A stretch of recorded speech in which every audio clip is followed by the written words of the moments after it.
From beachfront properties to condo tower units, the coast short-term rental market is in the news right now. Airbnb has filed a lawsuit against Biloxi, saying, among other things, the city is unfairly restricting short-term rental activity.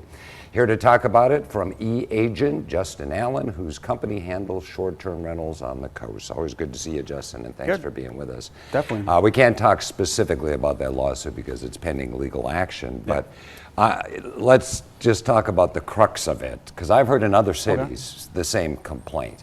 Yeah. Do you think the coast, to one degree or another, is kind of restricting and manipulating the short-term rental market? I would say from my point of view, when it looks like investors are wanting to buy short-term rentals in our area, I normally steer them away from the Biloxi area because of just it's a headache to deal with the city when it comes to operating a short-term rental in the city. What about the Gulfports and the Ocean Springs and the Pass Christians, Bay St. Louis? No, not so much, right? I feel like some cities are inviting more investors and short-term rentals in, and they're kind of working through the issues. Where I've always saw that Biloxi was always kind of like a not here kind of a situation, and it was early on, right? 2016 when they started that. So I think that's probably an early issue that just kind of manifested itself until today, and now we're having to deal with it.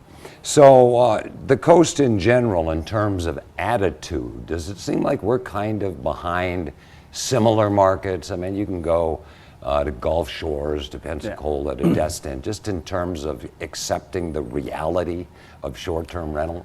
I don't know necessarily, because when you have, I think more and more people are being okay with having short-term rentals in the area, right? But when you're looking at short-term rentals in their neighborhood, everybody's like, well, we love it, just not in my backyard, right? So we always have that kind of vibe. But I think the coast is more open to short-term rentals in the last few years, especially since COVID.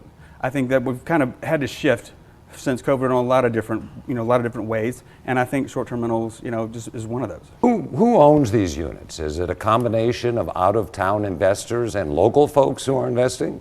Yeah, I think there's probably 2/3, 70% that are local, and then about 25, 30% are going to be out of state.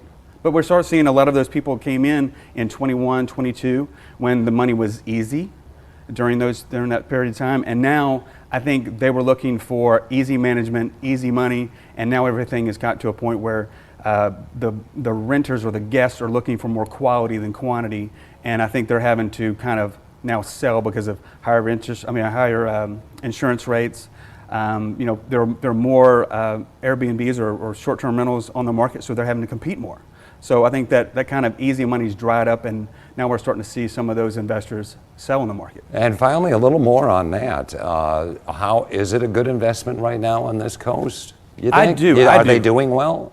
Well, it depends, right? So it depends on where you buy it. Location, of course, matters like anything.